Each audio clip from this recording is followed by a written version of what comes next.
done at Miami Valley. I'll tell you one thing, that's a lot of driving. A lot of driving. And all worth it, though. You know, winning a second yesterday. Second take, I thought What a Mission should have won, but I'll tell you one thing, he's going to be a nice little horse for us. You know, you can't help but remember how erratic, and that's being nice, how erratic he was last year. And for him to start to understand, you know, at the head of the lane, I thought we were winners for sure. In fact, I didn't foresee a way I couldn't win. And I just, you know, kept telling myself, don't let him tip over. Just behave yourself. And then I think he just kind of looked around. You know, he took a breath and looked around instead of finishing off his work. Now, be careful what you wish for. You know, you can easily say to yourself, well, I wish he'd just blow right by. And that ferocious behavior is nice. But I don't know if he's mentally ready for that just yet. And that's important, what I'm trying to say to you.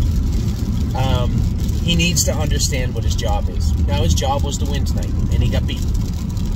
But everything else I asked him to do was perfect.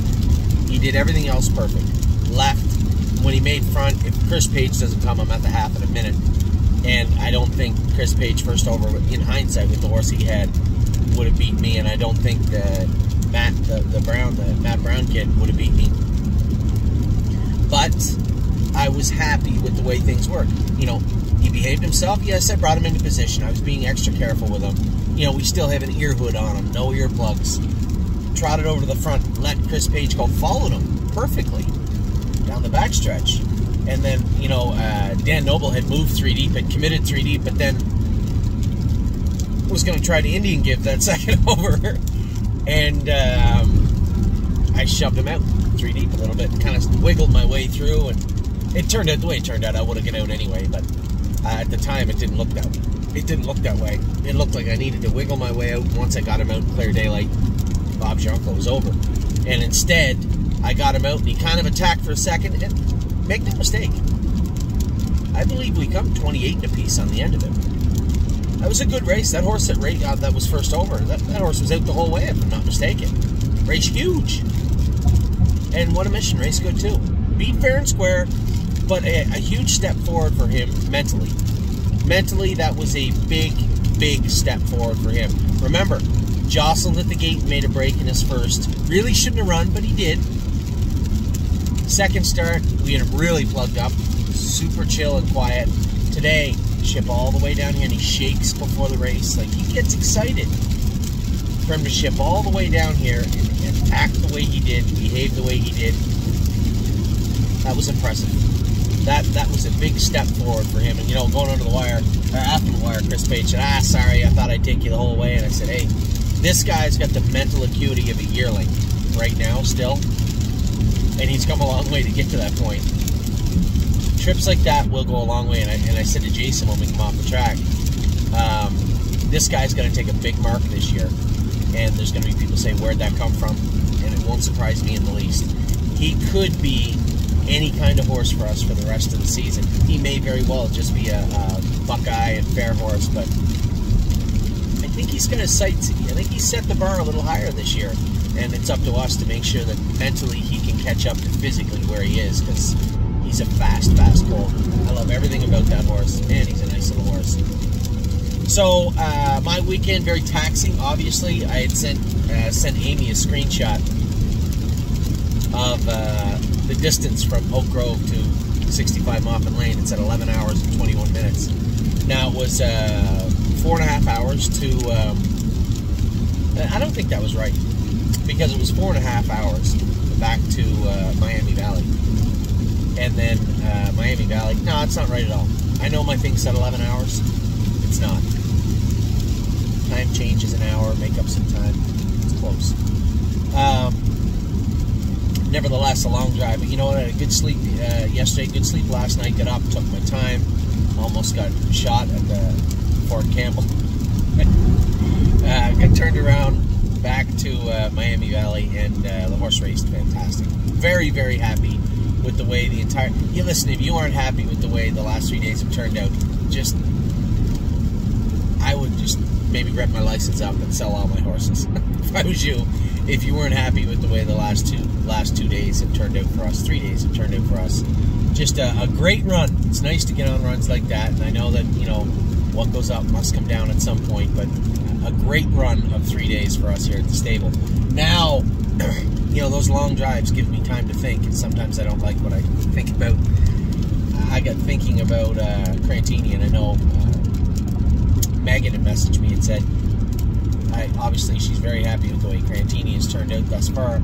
Said if you want to send him down here early, the classes went 57-2 and 58-2, 57-4 and 58-2 today, I believe. And I was like, haha, yeah, no, kind of thing. But truthfully, she did give me something to think about, because last week was the first week they split the non-winners of 3, but not more than 5. First week, I think, in a while, they've split that class. Now, if they split it next week, Crantini and Carter Michael Deal would get in. That would bump Unbeatable Kemp, who, missing a week here and there as we try to get him sorted out, isn't the end of the world, but it's kind of shitty for the people that own the horse with me, they're partners of the horse. So we have all these horses coming out of the woodwork. Keep in mind, Carter Michael Deal is likely going to, as of right now, is going to Plainridge on the 15th. So I don't want to see him bumped. Crantini, I don't think it's a good idea to take him to Plainridge. His first start will be on the 22nd in the PA All-Stars. Carter Michael Deal would join him there. Spitfire Overseas is getting ready. If he goes out and qualifies well, he could potentially race once before he heads to Plainridge.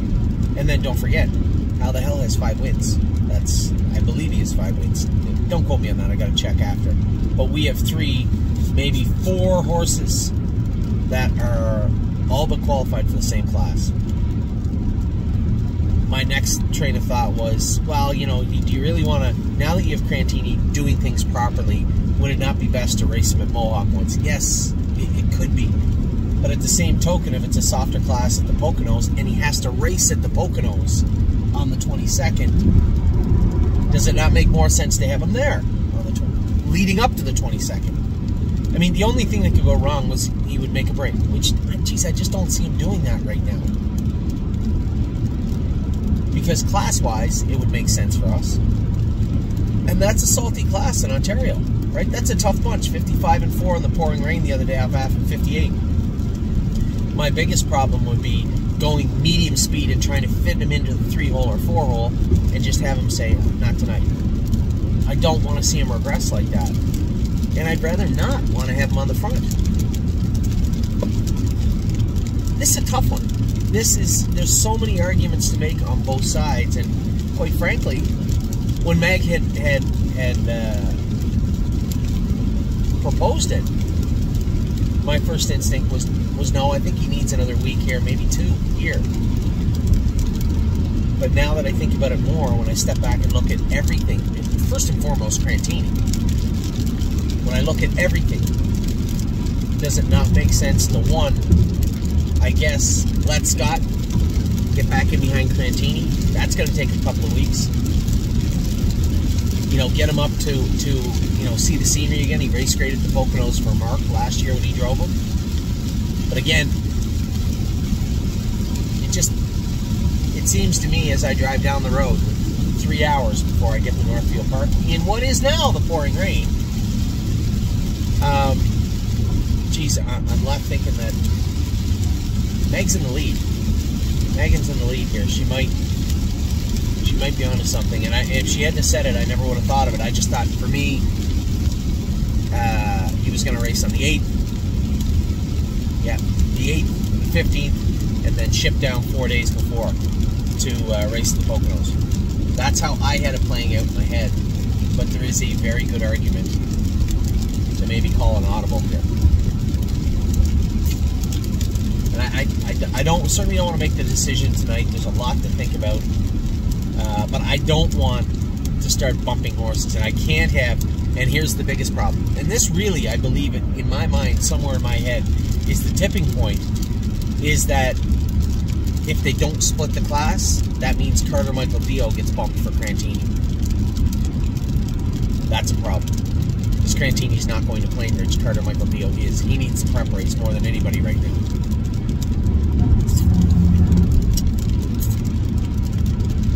So I'm torn. But I'm going to think about it for the entire ride home. I already had somebody message me and say, well, you know, you've had him for this long, you know the horse should go. But I am not driving Crantini this summer. So you can take me out of the equation because I am not driving Crantini this summer. That qualifier may be the last time I sit behind him for a very long time. And I'm okay with that. That means things are going well. I don't want to have to go anywhere to drive any of our 3-year-olds or our 2-year-olds. I want everything to run smoothly. And although it's been a lot of miles the last 2 days, I'm okay. I was a little tired when I got to Miami Valley, but obviously a great race from What a Mission. Definitely put a smile on my face, put a little bit of a bounce back on my step, and I'll be fine. I'll be at Northfield or Macedonia by probably 11:15. Have another good sleep, wake up tomorrow, train the babies, and go back to Ontario. We're only going to have about 3 sets. By the time we get Scratch the Sick Horses, Cowboy by the Sea, kicked the wall today, cut his leg, so he's off. He'll be fine, don't worry. And yeah, I suspect I'll be home by 3 o'clock tomorrow afternoon, 4 o'clock, which is fine for me. So happy with Kentucky, happy with Ohio, happy with Pennsylvania, everything. Ontario was great last night. It really, I know Stay Close made a break, and you know what? Every so often, I'm just reaffirmed of how great our clients are. I can't say that if I was the owner of Stay Close, that I wouldn't just say, put the hobbles back on that horse right away. I can't say that. Do you know how many people email me and say, put the hobbles back on Stay Close? 0. In fact, I had 4 emails from people saying, hey, maybe give him another shot. Geez, he looked good last night before he made that break. He did. He did look good. So, as I drive down the road right now, I think that, so for the people that own Resolute Bay, I'm not going to be there on Saturday. I have to race here at 12 o'clock. If I had the Batmobile and there was no speed limits and we had the Autobahn straight through to Ontario, I could make it back from Resolute Bay, but that's not going to happen. So I'll have to tell Harry he's going to need a driver for Resolute Bay. That's a 6-horse field. Hopefully they'll go soft fractions, and we won't have to dig any deeper into Resolute Bay. Who knows? We might get a bone.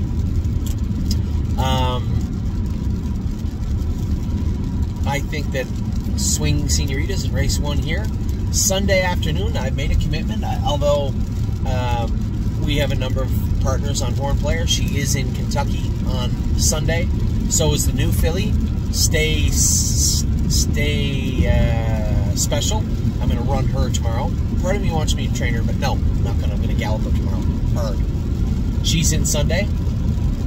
And Tailgate Buzz drew the trailing position Sunday in Oak Grove. Now it's a long drive. If I can figure out a flight that makes sense, it isn't too expensive, that gets me around where I need to go, great. What I need to do is get from somewhere to Columbus to Nashville, and if I don't have to come back Monday night for Crantini, which, by the way, before you say it, that has no bearing. I don't really need to be in Kentucky on Monday to drive Per Lucky and Era of Love.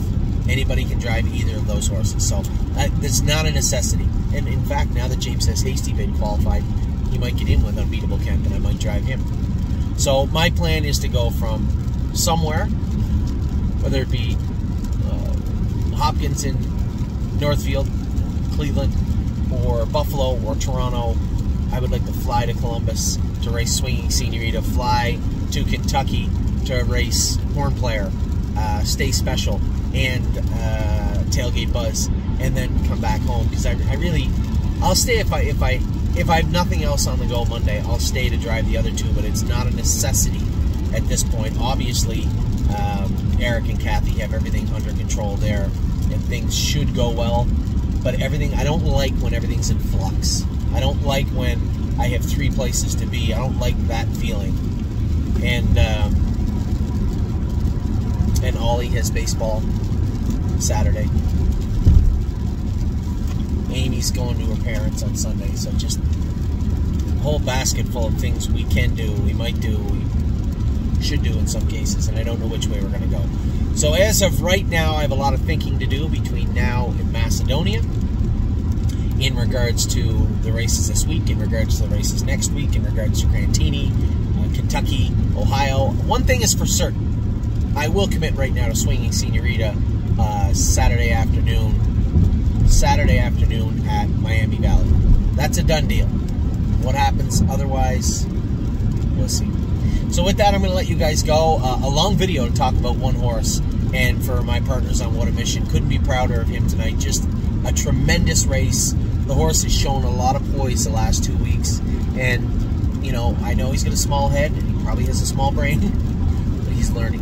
He's learning, and he's trying to learn as he goes. So a great start for him. Can't wait to see him race his next start also. So with that, I'll let you go. I hope you guys had a great day. Take care.